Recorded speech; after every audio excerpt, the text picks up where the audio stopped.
কমলাসাগর বিধানসভার শাসক দলের নেতারা মোটা অঙ্কের টাকা খেয়ে পাম্প অপারেটরের চাকরি দিয়েছেন অন্য ওয়ার্ড থেকে। আর সেই অভিযোগ নিয়ে শুক্রবার কমলাসাগর বিধানসভার ২৬ কার্ড এলাকার পুরুষ মহিলা একত্রিত হয়ে নতুন জলের পাম্পে অনির্দিষ্টকালের জন্য তালা ঝুলিয়ে দেয়। জানা যায়, গত কয়েক মাস পূর্বে ২৬ কার্ড খামারের ভিতরে একটি জলের পাম্প বসানো হয়। যথারীতি এলাকার বিধায়িকা, স্থানীয় পঞ্চায়েত প্রধান সহ নেতৃত্বরা আলোচনা ক্রমে এবং রেজুলেশন লেখা হয়েছিল ৪ নম্বর ওয়ার্ড থেকে একজন বেকার যুবককে সেখানে চাকরি দেওয়া হবে।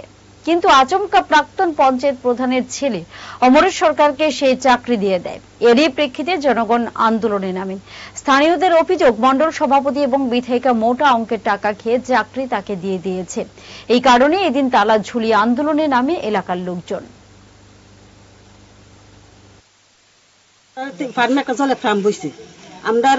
তারা কাছে কইছে যে আমরা ফারাত থেকে শিক্ষিত ফুলামানদের দেন, তারা না দিয়ে অন্য ফারাত দিয়ে দিচ্ছে চাকরিটা।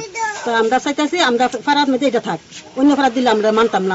আমরা যতদিন আমরা ফারাত না দেয় তালা থাকবো। আমরা এটা কারের চাকরিটা দিছে চাকরি দিছে চন্দন সরকারের ফুলারে। এবার প্রধান আসলো 5 বছর আগে। আমরা জানি না, শোনা শুনতেছি প্রধানের ফুলারে। আপনি এমএলএর সাথে কথা বলছিলেন?